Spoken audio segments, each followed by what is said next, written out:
Alright, hopefully this camera works. I've had 2 cameras go down on me already. What I'm doing a comparison of the book Crash Boomer and the movie Gearheads. I've been wanting to do it. I've had people want me to do it. So I'm going to break this up in probably 3 or 4 different episodes, because I really don't know if I can stomach doing them all at once. Because the more I think about it, the more I get a little upset about it. As people know, I'm the author of the book Crash Boomer. It's a demolition derby book. And I came across this movie Gearheads, where I quit derbying and started racing, so I started buying racing movies. Well, this movie Gearheads made me sick to my stomach. And it's even on the front of the page cover right there. See a big ball of fire, and you'll see why here shortly. As you can see on the screen here, hopefully this thing. Alright, well, I was making sure this thing was recording and it stopped on me. I've been having technical difficulties with my recorders here lately for some reason. So, but anyway, as I was saying, as you can see on this page, this picture here, this is the very introduction of the movie Gearheads. And as I was saying over here, you can see a big ball of flames, which you'll see here shortly what I'm talking about. Then I'm going to pause the movie, and I'm going to explain the introduction of the book Crash Boomer. So I'm going to go ahead and start this movie here. Like I say, it's still the introduction.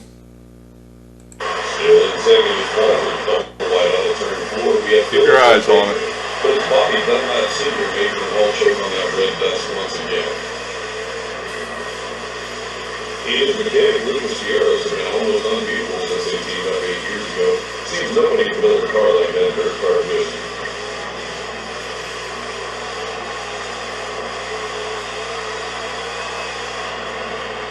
Running high and now down the low line, old Bobby D's been turning left and going all right. So if he thinks there's a groove way down there, maybe he's right.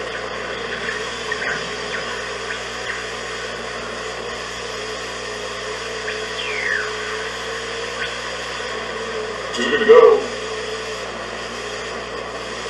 Whoa, what's going on with the 55? He's getting loose. Real loose.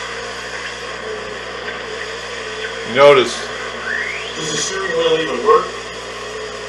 He's out of control. Whoa, hit the brakes, Bobby. You notice Bobby's number's 55. This is the Hit father. The fire truck's over there. Alright. Bobby died in this fiery crash. And that was Bobby Jr.'s dad. Now, like I say, that was just the introduction of the book, or the movie. Now here's the introduction of the book. What had happened, Crash's fuel tank in his derby car ruptured and he was leaking gas. Well, some sparks caused a fire, which right here, the sparks had caused the gas to ignite from under Crash's car. Bob saw the flames. You notice the main character is Bob, or not the main character of the book, but the main character of the movie's Bob. Bob saw all the flames, and Chris saw them, and they was trying to get his dad's attention, but it was too late, and Crash's car exploded into a big ball of fire. By the time they got the fire out and pulled Crash from the car, Chris and his mother knew that their father and husband had died. Then it goes as you can see here, it says 12 years later, right after the introduction. Well, chapter 1, right after the introduction, 10 years later in the book. Coincidence? So, that was just the first, let's see how many minutes of the movie. Within the first 5 minutes of the movie, the complete introduction of the book was basically right on with the introduction of Gearheads. So,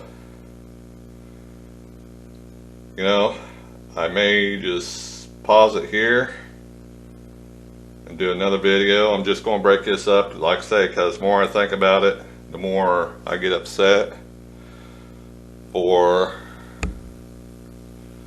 well, just keep watching the videos I put out.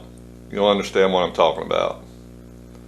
So, prepare for part 2. What do you think? Content stolen or not? But within the first 5 minutes of the movie is basically identical to the introduction of Crash Boomer. So, see you guys later. And be prepared to see the other part. Later.